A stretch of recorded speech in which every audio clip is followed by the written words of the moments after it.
আমাদের মাঝে উপস্থিত আছেন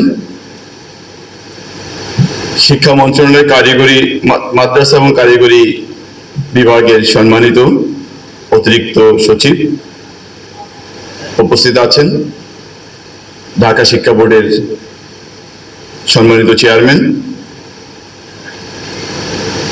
মন্ত্রণালয়ের অন্যান্য প্রতিনিধি, জেলা প্রশাসনের সম্মানিত কর্মকর্তাবৃন্দ, সিভিল সার্জন, বিভিন্ন রাজনৈতিক দলের নেতৃবৃন্দ, আমাদের সম্মানিত শিক্ষকবৃন্দ, ইলেকট্রনিক এবং প্রিন্ট মিডিয়ার সম্মানিত সংবাদকর্মী ভাই ও বোনেরা, আসসালামু আলাইকুম। আসলে আমরা অনেকক্ষণ হয়েছে, কেউ আর বক্তব্য শুনতে নিশ্চয়ই আপনারা আগ্রহী হবেন না। আমি খুব বেশি কথা বলবো না, অল্প দুই একটা কথার মধ্যে শেষ করব।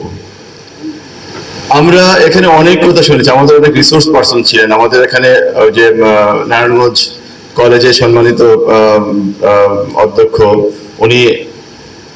ওনার একটা বক্তব্য দিয়েছেন এবং এটা বলা যায় এটা অনেকটা রিসার্চের মতো মনে হয়েছে, যে অনেক কিছু উনি এখানে উল্লেখ করেছেন। আমাদের ঢাকা বিশ্ববিদ্যালয়ের শিক্ষা গবেষণা কেন্দ্রের সম্মানিত একজন প্রফেসর এখানে ছিলেন, উনি বক্তব্য দিয়েছেন। ওনাদের বক্তব্যে আসলে এই যে এটাকে যদি আমরা বিপর্যয় বলি, সেই বিপর্যয়ের কারণ এবং সমাধানগুলো বিস্তারিত উল্লেখ ছিল এবং ওনারা উল্লেখ করেছেন। আমিও বলবো, যদি এটাকে আমরা বিপর্যয় বলি, তাহলে আমাদেরকে মাথায় রাখতে হবে আমাদের তৎকালীন শিক্ষা বর্তমান এবং ইমিডিয়েট আগের যে শিক্ষা ব্যবস্থা ছিল, শিক্ষা পদ্ধতি ছিল, সেই শিক্ষা পদ্ধতিটাকে আমাদেরকে বিবেচনায় নিতে হবে। আমাদের অভিভাবকদের মধ্যে একটা অশুভ প্রতিযোগিতা ছিল, কার বাচ্চা কত ভালো রেজাল্ট করছে, এটা নিয়ে একটা প্রতিযোগিতা ছিল। ওনার বাচ্চাটা কি ভালো মানুষ হচ্ছে কিনা সেই বিবেচনা না নিয়ে উনি চিন্তা করতেন যে আমার বাচ্চাটাকে জিপিএ 5 পেল কিনা। কোনো অভিভাবকের বাচ্চা যদি জিপিএ 5 না পেত, তাহলে ওই দিনে ওনার বাসার চিত্রটা আপনারা একটু চিন্তা করেন কি হতে পারতো এই সময়। আমাদের শিক্ষকদের মধ্যে একটা অধিক উপার্জনের একটা প্রবণতা আমরা লক্ষ্য করেছি। আমরা দেখেছি প্রশ্ন ফাঁসের মতো একটা বিপর্যয়, আমরা দেখেছি অটো পাস। এগুলো যদি ভালো রেজাল্ট হওয়ার কারণ হয়ে থাকে, তাহলে আমরা এটাকে বিপর্যয় বলবো কিনা এটা একটু আমরা চিন্তা করি। আমি ব্যক্তিগতভাবে এই বছরের যে রেজাল্টটাকে, সেটা আমি বলবো আমাদের খারাপ থেকে ভালো যাওয়ার একটা ট্রানজিশনাল টাইম হিসেবে দেখবো, একটা প্ল্যাটফর্ম হিসেবে দেখবো, যে আমরা এই প্ল্যাটফর্মে এসেছি, খারাপ থেকে ভালো, খারাপ থেকে একটা নতুন প্ল্যাটফর্মে এসেছি, এই জায়গা থেকে আমরা ভালোর দিকে যাব। আমি এই বিষয়টাকে এইভাবে দেখতে চাই। আপনারা আমার সাথে দ্বিমত হতে পারেন, এটা তারপর আমি বলে যাব।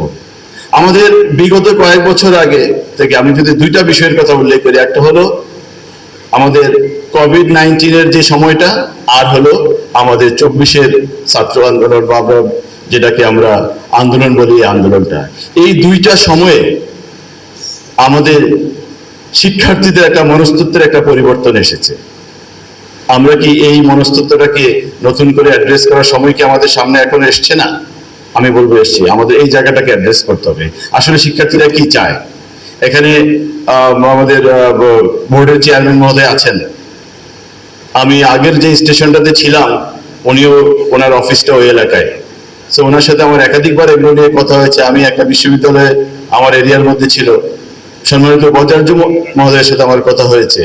ওনারা একটা বিষয় নিয়ে খুবই আতঙ্কিত, যে এই যে আমাদের অটোপাস ক্লাসটা বা যে গ্রুপটা, তারা এখন বিশ্ববিদ্যালয়ে পড়ছে, third year, second year, third year লেভেলে পড়ছে।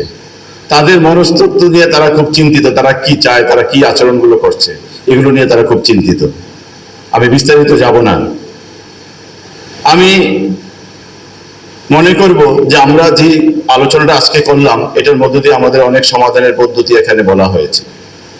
আমি ব্যক্তিগতভাবে একটা বিষয়ের প্রতি খুব আমার এক ধরনের মনোভাব কাজ করে বা মতামত কাজ করে, যে আমরা সবসময় একাডেমিক পড়াশোনাটার উপর অনেক বেশি জোর দিই। এটা কেন যেন আমাদের মধ্যে খুব বেশি কাজ করে, আমিও মনে করি যে এটাই মনে আসলে। কিন্তু আমি এখানে স্টুডেন্টরা কি কেউ আছে এখানে পেছনের দিকে? থাকতে পারে অনেকে। আমি যদি এই বর্তমান প্রযুক্তির যুগে 3টা লোকের নাম বলি, একটা হলো ফেসবুকের বা মেটা যেটা আছে তার প্রতিষ্ঠাতা, অ্যাপলের যে সিইও ছিল স্টিভ জবস, এবং মাইক্রোসফটের প্রতিষ্ঠাতা। এই 3জন কিন্তু ড্রপ আউট। আপনারা কি জানেন? তাদের একাডেমিক ক্যারিয়ার যদি আপনারা দেখেন, তারা কিন্তু 3জনের ড্রপ আউট বিশ্ববিদ্যালয় থেকে বা কলেজ থেকে। তারা কি ভালো কিছু করেনি? আপনাদের কি কোনো বিতর্ক আছে এটা নিয়ে? ভালো কিছু করেনি? তাহলে আমরা শুধুই কেন একাডেমিক জায়গার উপর বা একাডেমিক রেজাল্টের উপর বেস করে সবকিছু চিন্তা করব?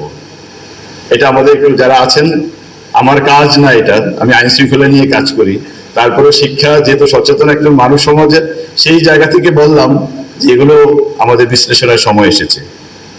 আমি প্রযুক্তি ব্যবহার নিয়ে, আমি গত 2-3 দিন যাবত একটা বিষয় নিয়ে কাজ করছিলাম। একটা লোক দেখলাম যে প্রযুক্তিকে ব্যবহার করে কিভাবে ফ্রড করা যায়, এটা নিয়ে উনি খুব, তার এক ধরনের পারদর্শিতা আছে। আমি শুনেছি পৃথিবীর অনেক দেশে যারা প্রযুক্তিকে খারাপ পথে ব্যবহার করতে পারে তাদেরকেও রাষ্ট্র পিক করে, তাদেরকে টেনে তোলে ভালো কাজে নিয়ে আসার জন্য। তা আমাদের এই ধরনের রিসোর্সও কিন্তু আছে, আমরা আইন শৃঙ্খলার কাজ করতে গিয়ে দেখি। তো ওই ভদ্রলোকের সাথে কথা বলে দেখলাম যে ওনার প্রযুক্তির উপর বেশ এক ধরনের দখল আছে, যেহেতু এই কাজটা, এই জিনিসটাকে ব্যবহার করে উনি বিভিন্ন মানুষের সাথে ফ্রড করে নিজের ভাগ্য উন্নয়ন করছেন। তা আমি বলবো যে আমাদের কিন্তু রিসোর্স আছে, আমাদের অনেক ট্যালেন্ট আছে, এই জিনিসগুলোকে আমাদের কাজে লাগাতে হবে। আমি কথা বেশি বাড়াবো না। প্রযুক্তির ব্যবহারটাকে সৎ ব্যবহার কিভাবে করা যায়, ভালো কাজে কিভাবে ব্যবহার করা যায়, সেটা আমাদের এখানে যারা আলোচক ছিলেন এবং আমাদের মধ্য থেকে যারা এই বিষয়গুলো আমরা চিন্তিত, আমরা একটা নিশ্চয়ই একটা ভালো কিছুতে আমরা চলে আসতে পারবো। আমি একটা সিম্পল এক্সাম্পল দিয়ে আমি আজকে আমার বক্তব্যটা শেষ করব। আপনারা অনেকেই আছেন এখানে, কি মিউজিক্যাল লোক আছেন, এবং কথাটা আমি আরো 2-1 জায়গায় বলেছি, গান করেন এমন কেউ আছেন? আছেন। আমি আরো 2-1 জায়গায়, যেহেতু রিপিটেশন হচ্ছে, আমি দুঃখিত এটার জন্য। একটা গানের অনুষ্ঠান হচ্ছে, বাংলাদেশের সেরা শিল্পীকে আমন্ত্রণ জানিয়েছেন আপনি ওখানে। বাংলাদেশের সেরা বাদ্যযন্ত্রী যারা আছে তাদেরকে আলোচনা ওই ইয়াটাতে নিয়ে এসেছেন, অনুষ্ঠানটাতে। সবাই যার যার পারফরমেন্স শেষে করছে। যে গিটার বাজাচ্ছে সে ভালো গিটার বাজাচ্ছে, তবলা বাদক ভালো বাজাচ্ছে, কিবোর্ড ভালো বাজাচ্ছে, যিনি গান গাচ্ছেন উনিও খুব ভালো গাচ্ছেন, কিন্তু এক একজনেরটা এক এক দিকে, কারোর সাথে কারোর মিল নেই। এটা কি গান হবে? আমি মনে করি এটা গান হবে না। যারা, আমি লেমেন হিসেবে, গানের লেমেন হিসেবে বলবো এটা কোনো গান হবে না, এটা হবে কি একটা শব্দ দূষণ। সো এখানে সমন্বয় দরকার, শিল্পী যন্ত্রী সবার মধ্যে একটা সমন্বয় লাগবে, না হয় এটা গান হবে না, শ্রুতিমধুর হবে না। তো আমি আবার বলছি, আমরা আজকে যে আলোচনাটা করলাম, যে সমস্যাগুলোর কথা বললাম, যে সমাধানের কথা বললাম, সবকিছুর একটা সমন্বয় দরকার। এই সমন্বয়ের মাধ্যমে একটা ভালো কিছু আমরা পাবো। আপনাদেরকে অসংখ্য ধন্যবাদ আমাকে শোনার জন্য। আমি জেলা প্রশাসক মহোদয়কে আবারও ধন্যবাদ জানাবো এই ধরনের একটা আয়োজন করার জন্য। আমাদের ঢাকা থেকে যেসব সম্মানিত অতিথিবৃন্দ এসেছেন, স্যারদেরকে অনেক ধন্যবাদ আমাদের এখানে আমাদেরকে এই আলোচনায় আমাদের সাথে অংশগ্রহণ করার জন্য। সবাইকে ধন্যবাদ। আসসালামু আলাইকুম।